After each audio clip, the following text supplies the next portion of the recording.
Alô, galera goiana, alô, galera colorada, alô, galera da Pantera Vinhada, aquele abraço. Sejam bem-vindos ao Futebol 62, o jornalismo esportivo do século XXI. E abrindo a nona rodada do Campeonato Goiano, Vila Nova venceu em umas 1-0 no estádio Onésio Brasileiro Alvarenga. E neste vídeo eu vou trazer para vocês uma análise deste confronto, uma análise deste triunfo colorado diante da equipe do interior, diante da equipe aqui da região metropolitana da capital. Logo depois da vinheta de abertura, eu falo das minhas impressões neste triunfo alvirrubro.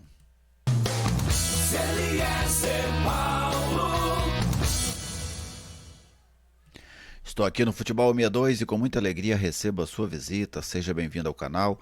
É uma satisfação contar com a sua audiência. Se você ainda não é inscrito, eu te convido a se inscrever. Venha fazer parte desta comunidade, venha fazer parte deste projeto que é totalmente dedicado ao futebol goiano. Deixe aquele like, ative as notificações para você sempre receber uma mensagem quando tiver vídeo novo aqui no canal, tá bem? Quem está conosco e quem a patrocina, né, e apoia o Futebol 62 é a Lutei Magazine, a grande loja da região norte de Goiânia. A Lutei Magazine está ali na Avenida Ubaldina Naves de Brito, ao lado do Centro Comunitário do Jardim Balneário Meia Ponte. Além do melhor atendimento, lá você encontra moda em geral, papelaria, utensílios de cama, mesa e banho, bijuterias, calçados, tudo isso com excelentes preços e ótimas condições de pagamento. No Instagram, @luteimagazine, você confere novidades, confere lançamentos, confere promoções. Você pode falar também com um dos representantes da Lutei, pode ser a Wanda, pode ser a Janete, pelo 99402-7562. Lutei Magazine oferece a análise de Vila Nova 1 e 1-0 aqui no Futebol 62. Bom, gente, assim, o placar ficou magro, né? Evidentemente, foi um placar magro. Mas que, ao meu ver, o Vila não sofreu. O Vila teve uma vitória tranquila sobre o Inhumas, apesar deste resultado, dessa diferença de apenas um gol. Porque o Vila teve o controle do jogo praticamente inteiro e desperdiçou muitas oportunidades.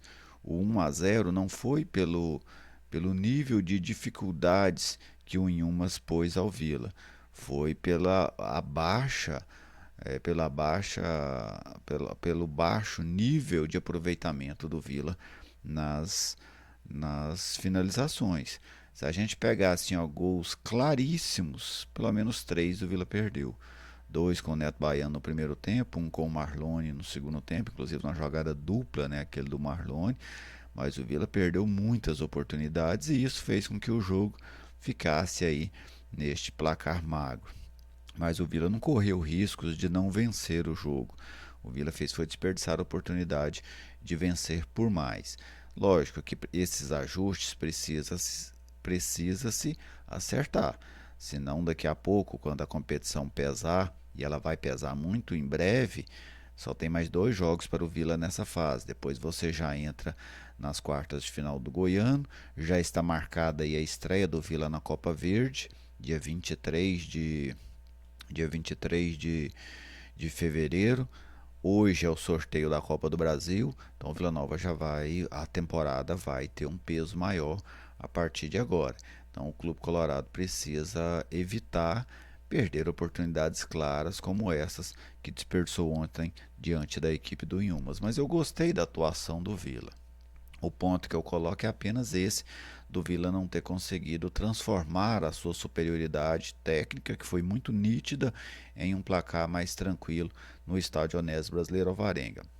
Uma novidade que o técnico Claudinei Oliveira colocou ontem, eu até vou colocar o campinho aqui do Vila para a gente falar em cima dele, foi o Marlone atuando pelo lado esquerdo, né? Ele centralizou o Lourenço e abriu o Marlone pelo lado esquerdo. Então o Vila ficou ali no 4-2-3-1, com o Paredes pela direita, o Lourenço no centro e o Marlone pela esquerda. E o Neto Baiano lá à frente deles, fazendo o 9, né? O que é a posição que o Neto Pessoa atua.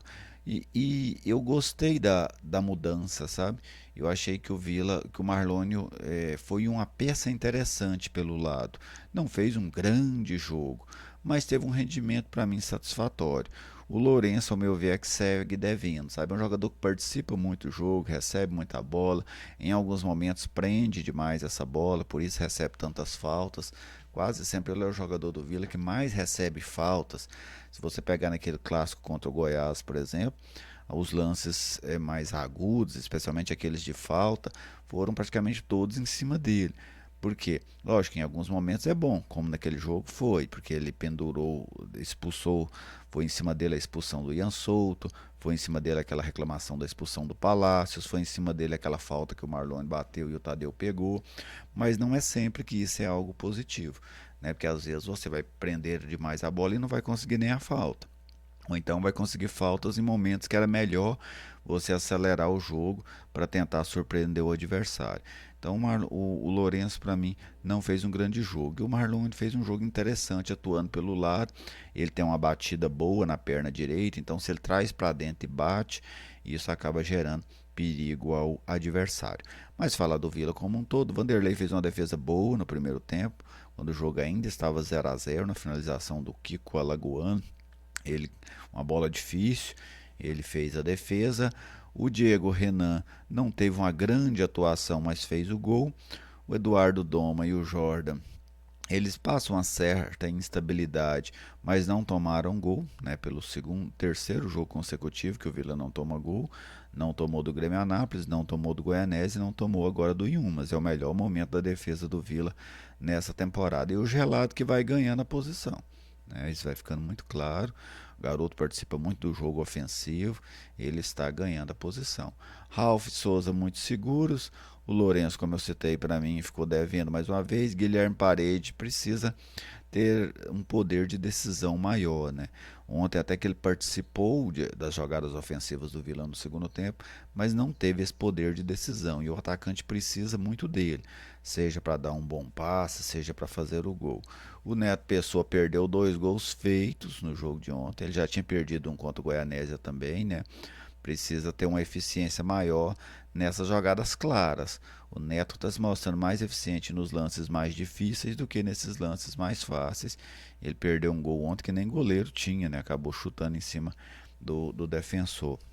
E o Marlone, que para mim fez um jogo razoável, jogando ali nessa nova função pelo lado esquerdo. Essas foram as minhas impressões aí sobre os jogadores do Vila nessa vitória contra a equipe do Inhumas. Tá bem? O Vila Nova chegou a 16 pontos, já está matematicamente classificado para a próxima fase e briga aí pelo terceiro, talvez até mesmo a segunda colocação desta primeira fase. O Vila ainda tem outros dois jogos, né? Joga mais um agora dentro de casa e depois sai para fechar contra o Aparecidense, né? Joga com o Morrinhos em casa e depois fecha contra a Aparecidense. Essa situação do Vila dentro do Goianão 2023, mas pela primeira vez o Vila venceu dois jogos consecutivos na temporada e isso vai fortalecendo o time para a reta final, que é quando realmente o campeonato importa, né? Que é quando o campeonato realmente ganha uma relevância maior. Essa primeira fase a gente sabia que o Vila e diversos outros times passariam sem sufoco, como está acontecendo. Você, torcedor, fica à vontade para fazer aí a sua análise, para colocar a sua opinião, mesmo que ela seja completamente divergente da minha. O espaço aqui é sempre muito democrático e é uma grande satisfação para mim contar com a sua participação. Um grande abraço a todos vocês, muito obrigado pela audiência de sempre e até a próxima.